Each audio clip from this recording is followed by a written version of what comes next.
Olá, bom dia. Há 2 dias do conclave, o Vaticano faz os últimos preparativos para a eleição do novo Papa. O balcão de onde é feito o anúncio ganhou uma cortina vermelha. E os cardeais chegam com crachás para as últimas reuniões, já que a maioria foi nomeada por Francisco e está se conhecendo só agora. O governo faz mais uma rodada de reuniões para discutir o plano de ressarcimento das vítimas no esquema de fraudes nas aposentadorias. A polícia prendeu os maiores receptadores de celulares roubados do estado do Rio.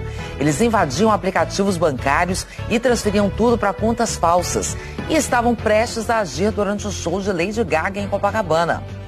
Israel aprovou um novo plano para expandir a ofensiva contra o Hamas em todo o território da faixa de Gaza. O presidente Donald Trump anunciou que vai taxar em 100% os filmes produzidos fora dos Estados Unidos. E em Nova York começa hoje o julgamento do rapper americano conhecido como P. Diddy ou Puff Daddy, acusado de abuso e tráfico sexual. Aqui no Brasil, o tour da Taça da Copa do Mundo de Clubes começou pelo Rio, cidade com o maior número de participantes. No Brasileirão, o Cruzeiro venceu o Flamengo com um gol de Gabigol. E o Palmeiras derrotou o Vasco e assumiu a liderança. Hoje é segunda-feira, 5 de maio, e o Bom Dia Brasil está começando.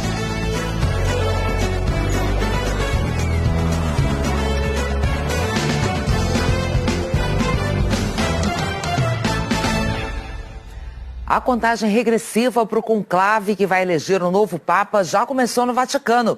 Vamos direto então falar com os nossos enviados especiais, Felipe Baiton nas imagens e Bianca Rotier, estão lá na Praça São Pedro. Oi Bianca, bom dia para você. Traz para a gente aí como é que estão os últimos preparativos para o conclave.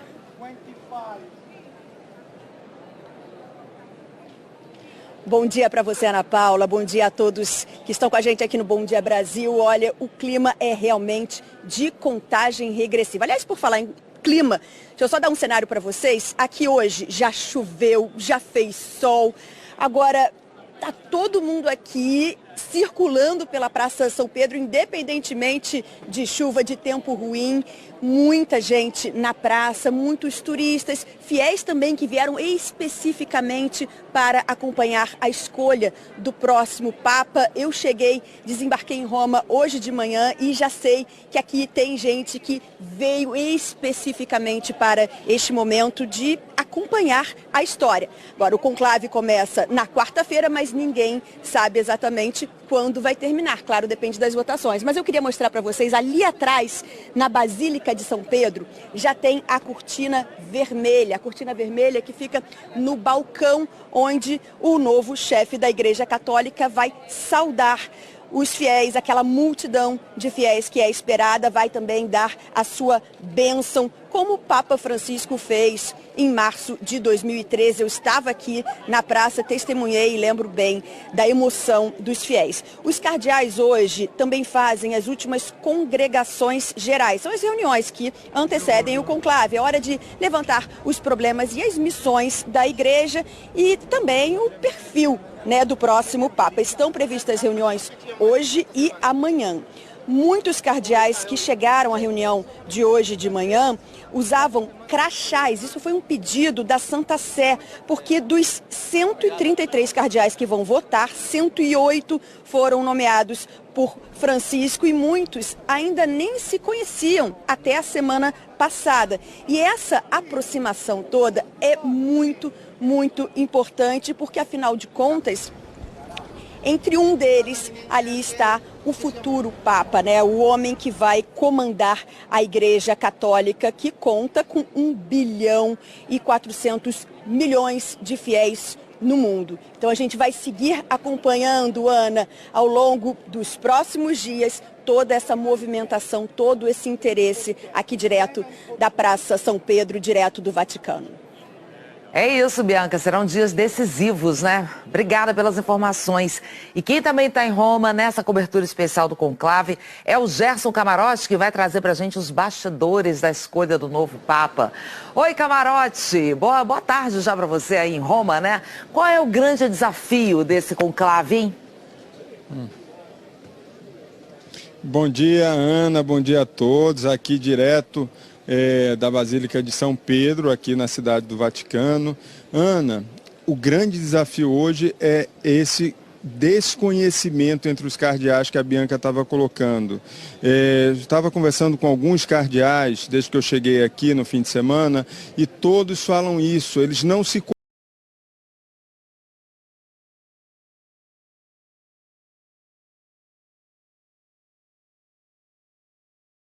Ali está o futuro Papa, né? O homem que vai comandar a Igreja Católica, que conta com 1 bilhão e 400 milhões de fiéis no mundo. Então a gente vai seguir acompanhando, Ana, ao longo dos próximos dias, toda essa movimentação, todo esse interesse aqui direto da Praça São Pedro, direto do Vaticano. É isso, Bianca, serão dias decisivos, né? Obrigada pelas informações. E quem também está em Roma nessa cobertura especial do Conclave é o Gerson Camarote, que vai trazer para a gente os bastidores da escolha do novo Papa. Oi, Camarote, boa tarde já para você aí em Roma, né? Qual é o grande desafio desse conclave, hein? Bom dia, Ana, bom dia a todos, aqui direto da Basílica de São Pedro, aqui na cidade do Vaticano. Ana, o grande desafio hoje é esse desconhecimento entre os cardeais que a Bianca estava colocando. Estava conversando com alguns cardeais desde que eu cheguei aqui no fim de semana e todos falam isso, eles não se conhecem, eles têm dificuldade até mesmo de uma identificação. Então, esse passa a ser o ponto crucial. E isso pode levar vantagem àqueles cardeais, e são poucos, mais conhecidos, ou que já têm alguma visibilidade internacional, ou que estão na Cúria Romana. Então, quando a gente coloca, por exemplo, nomes como o secretário de Estado, Pietro Parolin, que viajou o mundo conversando com todos esses cardeais, então ele acaba aparecendo no primeiro momento com mais visibilidade entre os próprios cardeais, que acabam pegando ele como uma referência. Também o cardeal patriarca latino de Jerusalém, o Pizzaballa. Sobre isso, a gente conversou com 2 cardeais brasileiros, Dom Paulo César Costa, arcebispo de Brasília, e Dom Odilo Pedro Scherer, arcebispo de São Paulo. Vamos ver. Eu acho que a tendência seria alguém que continue esse grande diálogo suscitado por Francisco, né? É alguém que continue bem a tradição do Concílio Vaticano II, por isso um Papa dos nossos tempos, um Papa que busca também fazer com que a fé fale ao homem, à mulher, ao ser humano de hoje, não é com seu estilo próprio. Eu penso que a tendência é um Papa conciliador. O próximo Papa não será um xerox do Papa Francisco. Cada Papa tem um jeito próprio, tem a sua cultura própria, tem o seu caráter próprio. Então o Papa vai ser alguém que vai se preocupar com a promoção da evangelização, da missão da igreja. Pois é, Camarote, fica essa pergunta, né? Pode ter uma mudança de perfil no novo Papa, na comparação com o perfil do Papa Francisco? Certamente teremos uma mudança de perfil, Ana. Uma coisa é certa, os avanços do Papa Francisco em vários temas, principalmente em ter uma igreja mais inclusiva, mais acolhedora, isso não tem como voltar atrás. Uma igreja que não esteja julgando as pessoas, que não está dizendo o que pode e o que não pode. Isso daí está muito claro nas congregações gerais, que é o que a gente chama de pré-conclave, que não dá para voltar atrás, é uma forma de incluir as pessoas. Agora que a gente pode sim ter um Papa com menos visibilidade do que o Papa Francisco. A avaliação dos próprios cardeais é que é muito difícil você ter alguém com o carisma do Papa Francisco. E esse vai ser um grande desafio, seja qual for o futuro Papa, o cardeal que vai ser eleito o sucessor do Papa Francisco.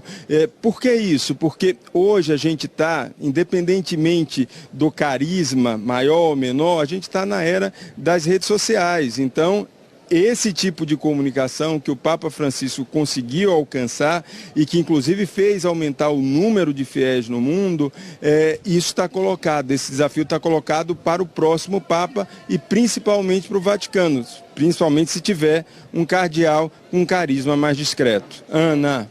Vamos acompanhando e vamos nos falar muito nesses próximos dias, Camarote. Obrigada. E por aqui, o governo tem uma nova rodada de reuniões para decidir como e quando vai devolver o dinheiro dos aposentados que foram vítimas daquela fraude bilionária do INSS. É o caso que a gente vem acompanhando nos últimos dias, de descontos feitos sem autorização em pensões e aposentadorias por associações sindicais. Fred Ferreira, lá em Brasília, tem os detalhes.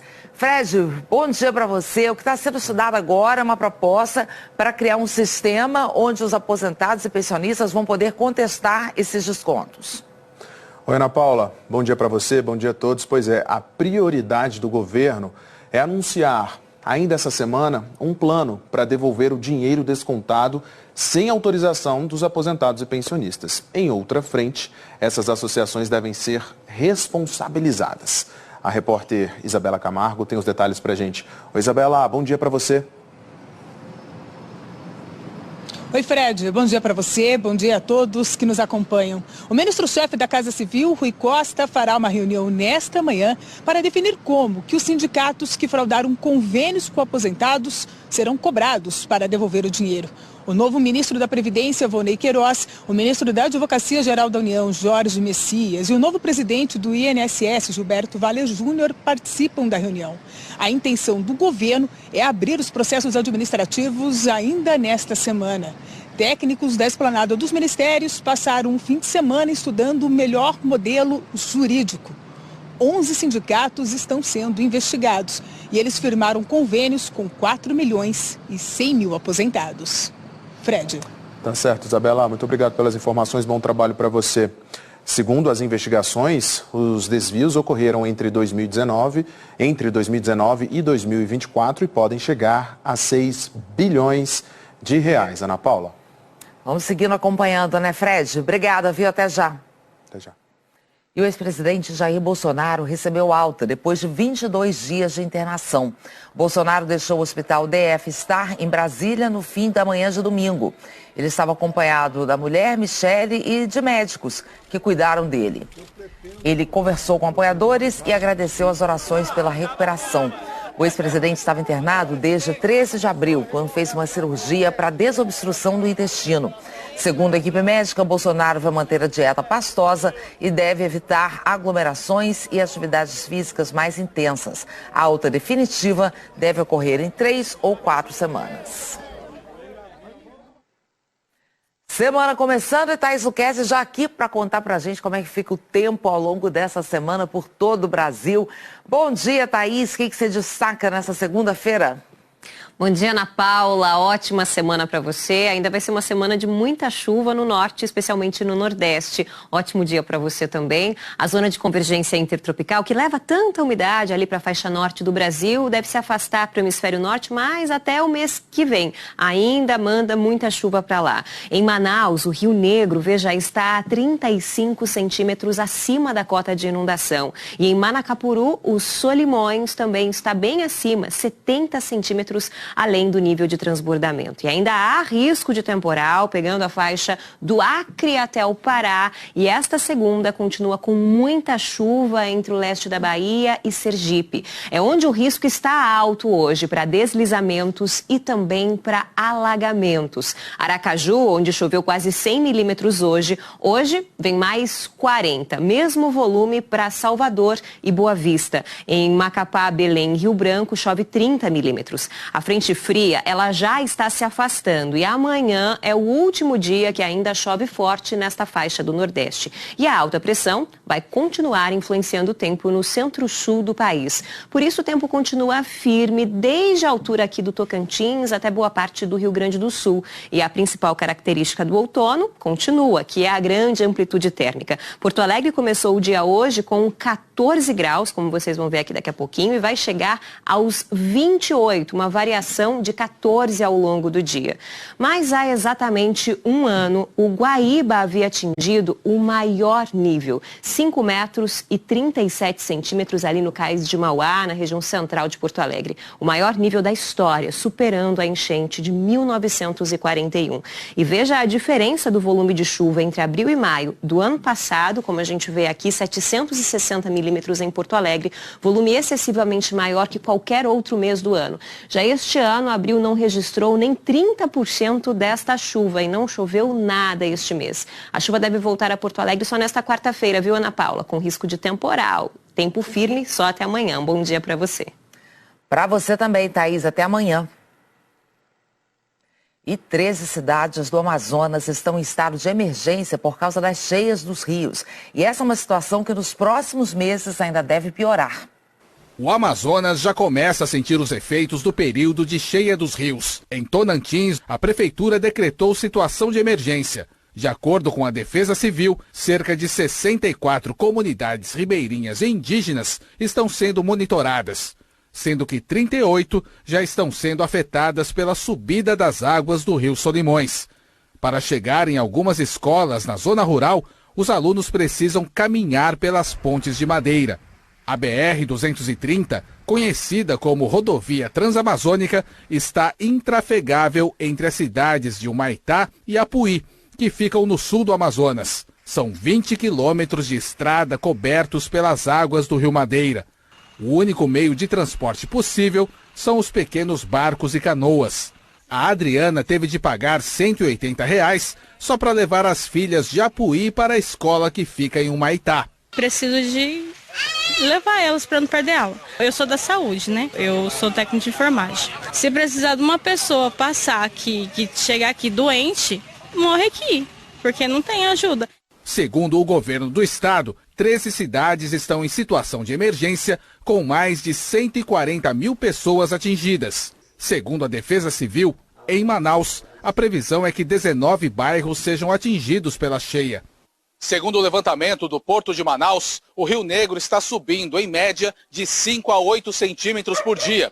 Por isso, algumas regiões já sentem os efeitos da cheia. Neste bairro onde nós estamos, que fica na zona oeste da cidade, a prefeitura construiu pontes de madeira como esta, para que os moradores possam sair de suas casas. Dona Solange mora há 10 anos no bairro. Segundo ela, os próprios moradores se ajudam e ficam atentos para eventuais emergências. De noite passa um jacaré aqui embaixo de casa, né? Então a gente está sempre em alerta. Qualquer coisa, movimento, assim a gente já fica só em alerta, porque alguma coisa está acontecendo. A nossa rotina fica bem difícil aqui. E em Rondônia, moradores ainda sofrem as consequências dos alagamentos na BR-425. A cheia do Rio Madeira inundou a pequena propriedade da Vilma, que fica na margem da BR-425. Quando o nível da água diminuiu, a família de agricultores tentou voltar, mas o momento ainda é de calcular os prejuízos. Aqui a gente produz banana, é milho, é feijão, é quiabo, tá? Abóbora, tudo nós produzimos aqui. Prejudicou, acabou tudo. Vários pontos da BR-425 em Rondônia ficaram cobertos de água por quase 60 dias.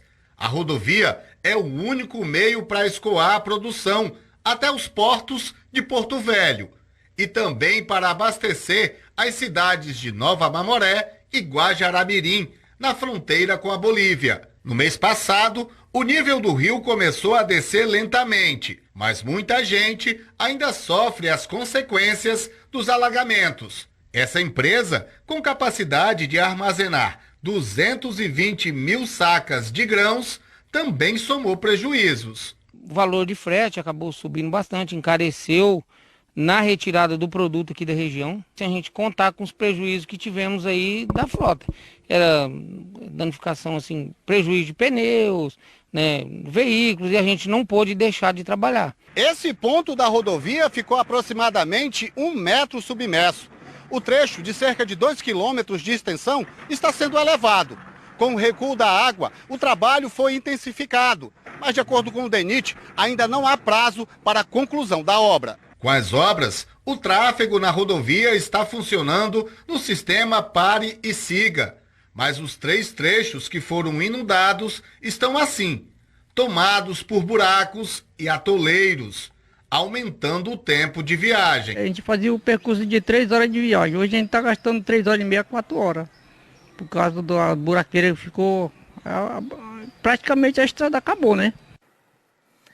A seguir, a gente mostra a perseguição de mais de 100 quilômetros que terminou com 1 morto e 3 feridos em São Paulo. Ainda em São Paulo, um caso que mostra a crueldade de criminosos. Bandidos mataram um adolescente durante um assalto, mesmo depois dele entregar o celular. E no Rio, uma operação desarticulou uma das maiores quadrilhas de roubos de telefones do estado. Terminou com 16 pessoas presas. 8h48. A gente volta já. Vai ser enterrado hoje o adolescente de 15 anos morto por bandidos durante um assalto em São Paulo. Sabina Simonato chegando aqui com as informações desse caso. Oi, Sabina, uma tragédia, uma tristeza enorme e fica ainda mais difícil de acreditar porque esse menino, esse adolescente de 15 anos, já tinha entregado o celular, ele não reagiu e mesmo assim os bandidos atiraram. Numa ação, Ana, que durou menos de 7 segundos, é inacreditável. Até quando nós vamos continuar morrendo por conta de celulares, por conta de alianças? Olha, não tem palavra para descrever a crueldade, fica até difícil eu te dar um bom dia, viu? Essa ação toda foi muito rápida, o assassino não pensou 2 vezes para atirar. Vamos com o Eliezer dos Santos, ele está na delegacia que investiga o caso. Alguma pista desses bandidos já, Eliezer? Bom dia. Oi, Sabina, bom dia para você, bom dia a todos. Sabina, a polícia já sabe que esses criminosos estavam utilizando uma moto vermelha e um deles estava com um capacete com uma fita rosa e também com detalhes preto e cinza. E busca também por mais câmeras de segurança nessa rua aqui do Itaim Paulista, na zona leste de São Paulo.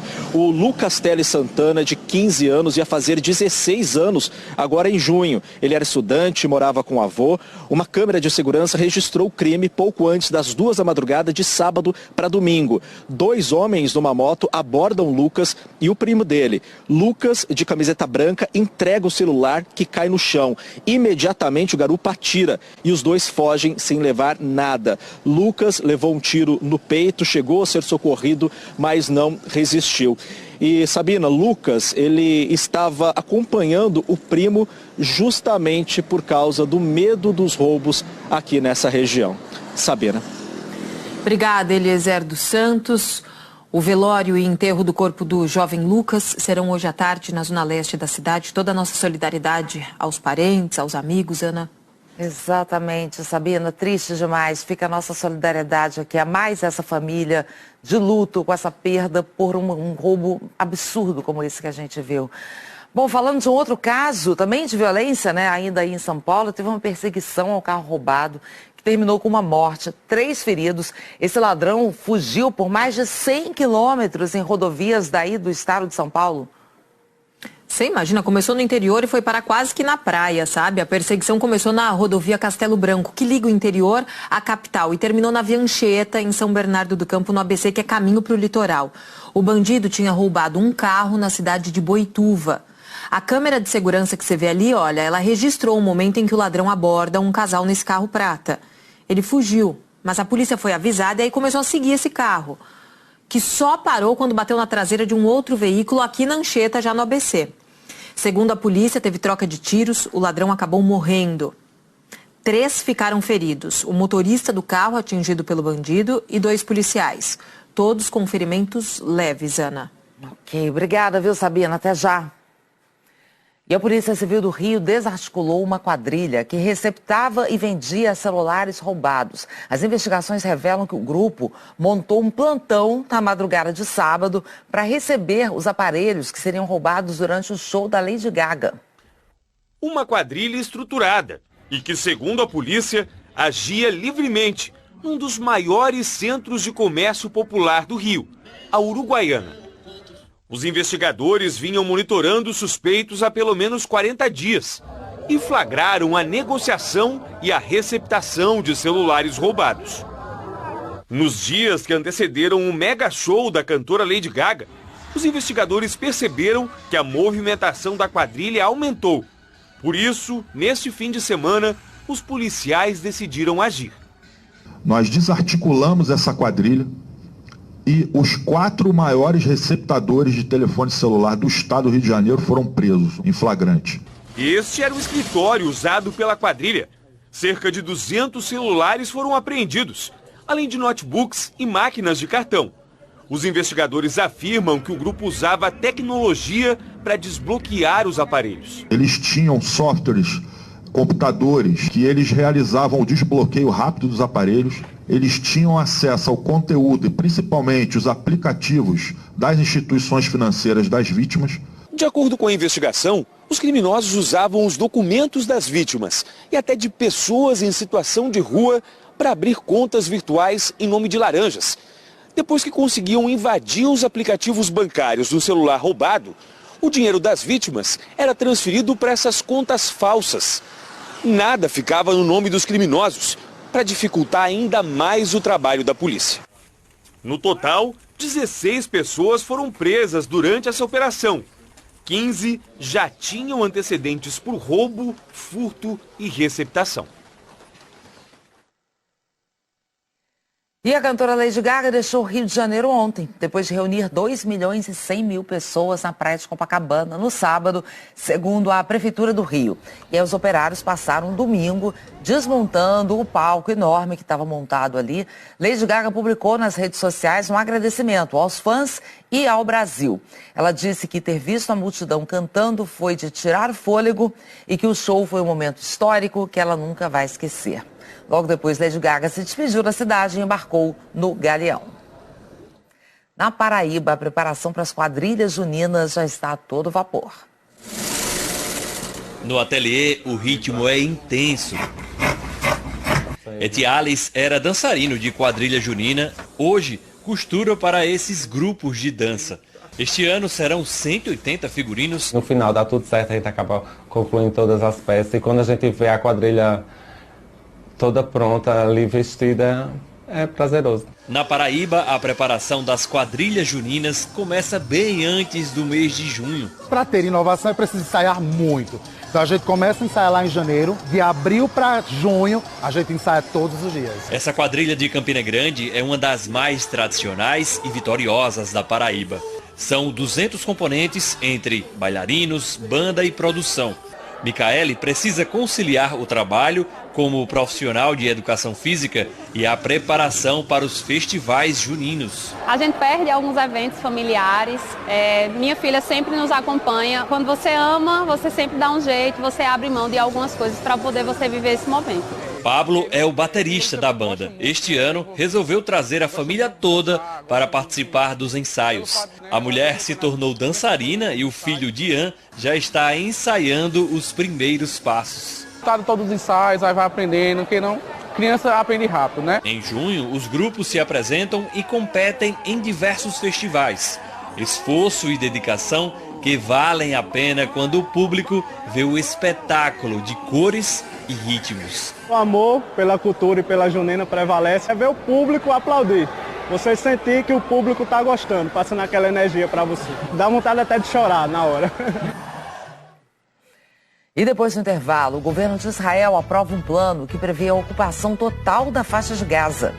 E como as tarifas de Donald Trump fizeram a inflação do aluguel disparar aqui no Brasil. 9 horas em ponto, agora a gente volta já. O governo israelense aprovou um plano para expandir a operação militar na faixa de Gaza e prevê a captura total do território palestino. Vamos chamar a Cecília Malan, que tem mais detalhes desse plano. Cecília, bom dia. É um plano que pode ter consequências graves. Gravíssimas, Ana. Bom dia. Segundo a imprensa israelense, os ministros do governo de Benjamin Netanyahu aprovaram por unanimidade a ocupação total da faixa de Gaza por tempo indeterminado, o que envolve o deslocamento da população civil, mais de 2 milhões de pessoas, para um minúsculo pedaço de terra em ruínas no sul do enclave. O plano inclui ainda ataques à infraestrutura do Hamas para evitar que o grupo terrorista assuma o controle da ajuda humanitária que parou de entrar em Gaza desde 2 de março por causa do bloqueio israelense, apesar dos apelos internacionais. O primeiro-ministro Benjamin Netanyahu alega que precisa manter a pressão militar sobre o Hamas para libertar os reféns que ainda estão em cativeiro. Mas o próprio chefe das Forças Armadas, ao apresentar os detalhes da expansão militar, alertou o governo que os reféns poderiam morrer. As famílias acusam Netanyahu de priorizar a tomada de território ao invés das vidas dos inocentes em cativeiro. As agências de assistência aos palestinos também alertam que a catastrófica crise humanitária que já atinge a faixa de Gaza pode se agravar ainda mais. A imprensa israelense diz que o novo plano não vai ser colocado em prática antes da visita do presidente americano Donald Trump ao Oriente Médio, prevista para a semana que vem. Ana. Ok, obrigada, viu, Cecília? E por aqui, a inflação dos aluguéis deu um salto nos últimos 12 meses. Quem está procurando imóvel ou está para renovar contrato vai ter que negociar. Não é isso, Fred? E até o tarifaço de Donald Trump respingou por aqui no preço dos aluguéis. Pois é, Ana Paula, é aquela história, né? A economia globalizada não tem como escapar. O índice mais usado para reajustar os contratos de aluguéis subiu mais de 8% nos últimos 12 meses. É um reflexo da alta do dólar e do aumento das tarifas americanas que atingiram produtos como a soja. Para quem está procurando um imóvel, ainda dá tempo de trocar o índice de reajuste. Já quem tem contrato fechado, é melhor negociar. A Janaína trabalha e estuda em Brasília, mas teve que mudar para uma cidade mais distante para conseguir pagar o aluguel. Eu tenho que pagar o meu curso, tenho que pagar o aluguel, a alimentação, então fica pesado. Quem pretende renovar o contrato ou está à procura de um imóvel para alugar, é bom preparar o bolso. Isso porque o Índice Geral de Preços, o IGPM, que serve como a principal referência para o reajuste dos contratos, registrou uma alta de mais de 8% até abril, considerando o acumulado dos últimos 12 meses. Já nos 12 meses até abril do ano passado, o IGPM registrou deflação de 3%.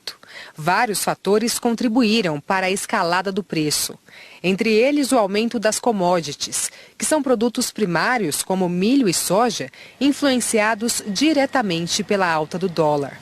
Mesmo o Brasil sendo um grande produtor e exportador desses produtos, o valor é definido pelo mercado internacional.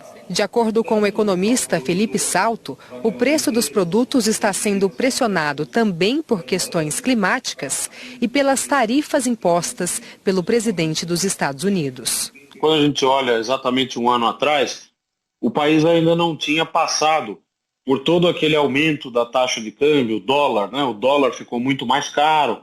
E esse dólar mais caro afetou o preço dos bens transacionados aqui no Brasil, afetou os preços das commodities, o custo da mão de obra também ficou maior. Para quem procura ou já está pagando aluguel, o economista dá um conselho: o ideal é negociar. E mostrar que esse índice é muito volátil, né? O ideal é você não ter o IGPM servindo para esse tipo de negociação, porque ele tem justamente essa influência muito grande da taxa de câmbio, do dólar. Sentar à mesa com o proprietário, o dono do imóvel ou imobiliário e ver se tem jogo para conseguir um reajuste menor ou coisa assim. É exatamente isso que a Brenda faz e tem dado certo. Há 5 anos, ela não tem aumento no aluguel. O salário da gente não está acompanhando esses aumentos, a gente fica até com medo, né? Por isso que a gente sempre tenta fazer aquele jeitinho brasileiro e conversar, né, com o proprietário.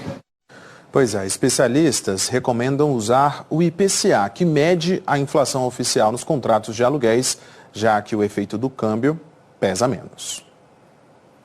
Daqui a pouco a gente fala de mais um tarifaço de Donald Trump, agora sobre os filmes produzidos fora dos Estados Unidos. E começa hoje em Nova York o julgamento do rapper P. Diddy por crimes como extorsão e tráfico sexual. Os detalhes já, 9h09 agora. Começa hoje em Nova York o julgamento do rapper americano Sean Combs, conhecido também como P. Diddy ou Puff Daddy. E o Ismar Madeira já está lá na frente do tribunal, ao vivo, conversa com a gente. Ismar, bom dia para você. O Puff Daddy é acusado de vários crimes, né? Tem até a acusação de tráfico sexual. Isso mesmo, Ana Paula. Bom dia para você, bom dia a todos. E hoje, aqui nesse tribunal, vai começar a seleção do júri popular que vai julgar o rapper P. Diddy. 12 pessoas e 6 suplentes vão ser selecionados.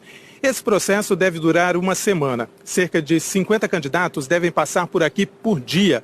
E as argumentações iniciais do julgamento estão previstas para começar na próxima segunda-feira. A Procuradoria já avisou ao juiz que deve levar cerca de 3 semanas para apresentar o caso e a defesa de Diddy 1 semana. O rapper é acusado de 5 crimes, entre eles conspiração para extorsão, coerção para prostituição e tráfico sexual. Na última audiência antes do julgamento, na quinta-feira passada, Sean Combs rejeitou uma oferta de acordo na Procuradoria para se declarar culpado. Ele sustenta que é inocente. Ele está preso desde setembro do ano passado. O músico, que já foi considerado um dos maiores nomes do rap e hip hop americanos, agora se encontra como o principal acusado de uma série de crimes. A Carolina Cimente explica na reportagem. Vamos ver. Sean Combs já foi um dos nomes mais poderosos do mercado da música. Ele já ganhou 3 Grammys, fundou a própria gravadora e produziu artistas lançados ao estrelato. Foi considerado um dos responsáveis pela transformação do hip hop em sucesso no mundo todo. A fortuna, que pode ter chegado a $1 bilhão, ainda é avaliada hoje em $400 milhões. Mas o império do rapper começou a desmoronar num dos maiores escândalos da indústria do entretenimento. Sean Combs está preso desde setembro em Nova York, após meses de investigação. Ele responde na justiça por uma série de crimes, como tráfico sexual e extorsão. A primeira acusação formal veio em 2023, da cantora Cassie Ventura, com quem teve um relacionamento. Esse processo foi encerrado com o pagamento de uma indenização milionária. Cassie acusava o rapper de violência física e psicológica, abuso sexual e de controlar a vida dela. Câmeras de segurança de um hotel gravaram Sean Combs batendo na então namorada. As agressões ocorreram em 2016, mas as imagens só vieram a público no ano passado. Desde então, mais de 100 vítimas relataram abusos. Entre elas, uma mulher que alega ter sido estuprada quando tinha 13 anos. Em outro processo, a acusação é de drogar e estuprar um menino de 10 anos. Ele diz que sonhava ser cantor e foi levado para uma audição no quarto de Sean Combs. No auge da fama, ele promovia festas cheias de ostentação, frequentadas por celebridades como Beyoncé, Will Smith, Leonardo DiCaprio e Donald Trump, hoje presidente dos Estados Unidos. Os eventos, no entanto, escondiam um lado sombrio. Histórias de orgias, abuso de drogas e tráfico sexual surgiram nos bastidores. Sean Combs vai a júri aqui em Nova York. Ele vem se declarando inocente das acusações. A justiça já negou 2 pedidos da defesa para que o rapper responda em liberdade, alegando que ele representa um risco à comunidade e às testemunhas do caso. Se condenado, Sean Combs pode pegar até prisão perpétua. Falando ainda de um outro caso na indústria do entretenimento, mas agora do cinema, o presidente aí dos Estados Unidos, Ismar, agora anunciou uma tarifa de 100% sobre filmes produzidos fora dos Estados Unidos. Sim, Ana Paula, Donald Trump fez o anúncio pelas redes sociais. Segundo o presidente americano, a indústria americana do cinema está enfrentando uma morte muito rápida devido a um esforço conjunto de países para oferecer incentivos para tirar cineastas e produtoras americanas aqui dos Estados Unidos. Por isso, o presidente Trump afirmou que é uma situação de ameaça à segurança nacional. Ele pediu que o representante comercial dos Estados Unidos comece o processo para impor essa tarifa sobre filmes estrangeiros. Mas não há detalhes sobre quando nem como vai funcionar essa nova cobrança. Não está claro se a tarifa vai incidir sobre produtoras americanas que filmam no exterior ou também sobre filmes em plataformas de streaming. Hoje, os governos da Austrália e da Nova Zelândia falaram que vão defender as produções dos seus países. Até o momento, a Motion Picture Association, que representa os principais estúdios americanos, ainda não se manifestou, Ana Paula. Vamos ver o que vem por aí, né, Ismar? Obrigada. E depois do intervalo, ó, temos Débora Gares aqui para falar do esporte. Bom dia, Débora. Tudo bom, Ana? Bom dia para você. Bom dia para você que nos acompanha. Olha, Palmeiras dormiu na liderança depois de vencer o Vasco e contou também com a derrota do Flamengo para o Cruzeiro, com direito a gol do Gabigol. A gente também mostra a chegada ao Brasil da Taça da Copa do Mundo de Clubes da FIFA. Tudo isso já já, agora são 9h18. De volta com Débora Gares para a gente falar de Campeonato Brasileiro. Bom, teve o reencontro, né, do Gabigol com o Flamengo e deu Cruzeiro. Deu Cruzeiro, Ana. Pois é, foi doído para o torcedor do Flamengo. Primeiro jogo do Gabigol contra o ex-clube. Ele entrou só no finalzinho da partida e fez o gol da vitória do Cruzeiro. No Mineirão, Gabigol começou no banco de reservas. De La Cruz vacilou, Caio Jorge avançou em velocidade e abriu o placar para os donos da casa. 6º gol dele em 7 jogos. Ainda no primeiro tempo, Arrascaeta pegou de primeira e deixou tudo igual. Um lindo gol e sem comemoração em respeito ao ex-clube. O Gabigol entrou só aos 43 minutos. Parecia que não ia dar tempo de fazer mais nada. Mas o Léo Pereira acertou o Eduardo na área. Pênalti. E quem foi para a cobrança foi ele, claro. Rossi ainda defendeu. Mas no rebote, Gabigol garantiu a vitória do Cruzeiro por 2-1. Na hora, ele não comemorou. Guardou para depois do apito final. Terceira vitória seguida do Cruzeiro. Já o Flamengo perdeu a invencibilidade no Brasileirão e a liderança também. Quem está na liderança nesse momento é o Palmeiras. O time venceu o Vasco com o gol do reforço mais caro do futebol brasileiro. Vamos ver como foi? Esse jogo foi disputado no estádio Mané Garrincha, em Brasília, com o mando de campo do Vasco. Hugo Moura saiu mal jogando ali e o Vitor Roque aproveitou. Fez o primeiro gol dele com a camisa do Palmeiras. Vitor Roque, que foi contratado este ano, custou mais de 150 milhões de reais ao clube e finalmente marcou depois de 13 partidas. Também teve jogo importante envolvendo a zona do rebaixamento. Esse foi em Porto Alegre, entre Grêmio e Santos. Os dois times começaram a rodada entre os quatro últimos e os donos da casa se deram bem. O uruguaio Christian Oliveira fez o gol do jogo e tirou o Grêmio da zona do rebaixamento. Primeira vitória do Grêmio com o técnico Mano Menezes. E vamos ver então como é que está a classificação nesse momento. O Palmeiras está na ponta, mas pode ser ultrapassado ainda hoje pelo Bragantino, que joga contra o Mirassol. Juventude e Atlético Mineiro, que estão na parte de baixo da tabela, também jogam hoje e fecham a rodada. O meio-atacante Miguelito, do América Mineiro, foi preso por injúria racial contra o atacante Alano, do Operário.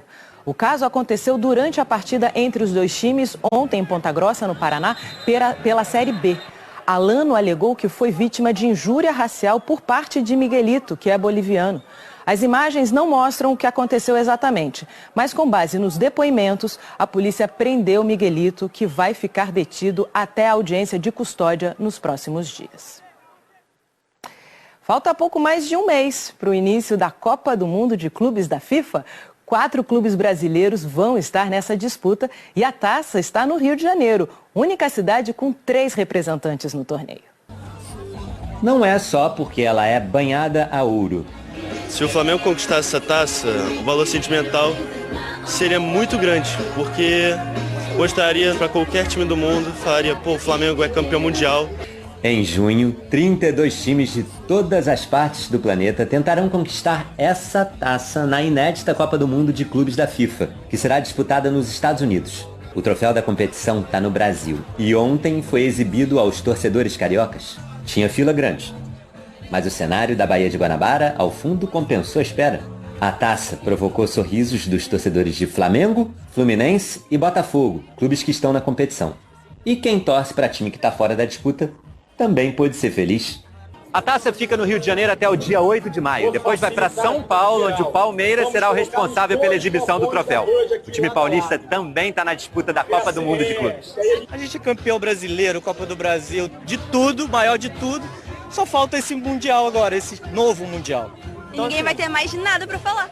O destino final da taça é Miami, nos Estados Unidos, cidade que vai receber o primeiro jogo da competição no dia 14 de junho. O campeão terá uma inédita joia ornando a sala de troféus. Por ela ser dourada, as combina com laranjeiras, muito. Mas eu acho que combina muito com o último ganhador da Libertadores, né? Calma aí, a camisa mais bonita do mundo, cara, foi eleita. Aqui, pô, tu acha que não combina aqui? Pô, pelo amor de Deus. Olha a imagem dela aqui, Ana. Disputada. Bonita, né? Toda banhada em ouro. A taça já esteve na sede do Botafogo e até quinta-feira vai passar pelas sedes de Flamengo e Fluminense, além de outros pontos turísticos do Rio. A exposição em São Paulo vai ser no fim de semana aos cuidados do Palmeiras. Ana.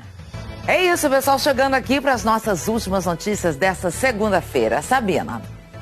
Olha, aqui em São Paulo, a polícia busca informações para tentar identificar os bandidos que mataram um adolescente para roubar o celular.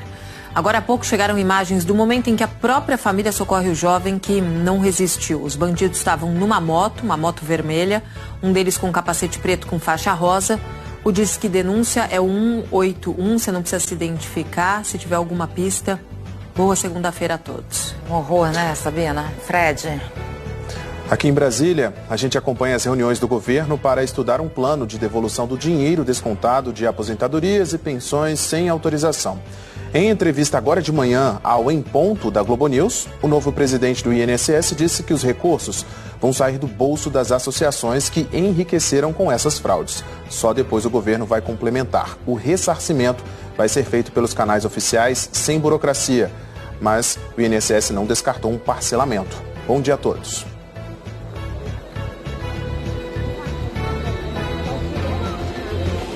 Olha, durante o Bom Dia Brasil, a gente entrou ao vivo aqui da Praça São Pedro, fazia sol, agora o tempo fechou, está nublado, tem um ventinho, mas o movimento de fiéis continua intenso. E eu me despeço de vocês com uma notícia que saiu hoje, de que um Papa móvel usado pelo Papa Francisco numa viagem em 2014 vai ser transformado numa unidade de saúde móvel para crianças na faixa de Gaza.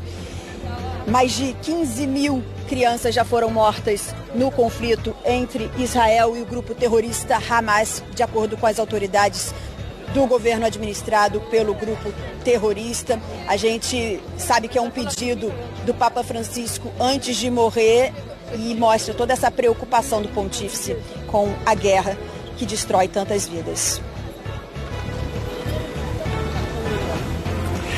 O presidente americano Donald Trump ordenou que órgãos do governo federal para reabrir a famosa prisão de Alcatraz em São Paulo, em São Francisco, na Califórnia. Hoje em dia, a cadeia que funcionou por 29 anos, até 1963, é um museu, mas já foi considerada um dos piores centros de detenção do país. Nas redes sociais, Trump disse que quer transformar o local num presídio de segurança máxima para prender criminosos violentos. Ele disse que vai servir como um símbolo da lei, ordem e justiça. Um bom dia a todos, ótima semana, Ana Paula. Para você também, para todos nós, você de casa, fica agora com o encontro com a Patrícia Poeta. Uma ótima segunda-feira, ótima semana e até amanhã. Uma ótima segunda-feira para você. Aproveite muito o seu início de semana. Tchau, tchau.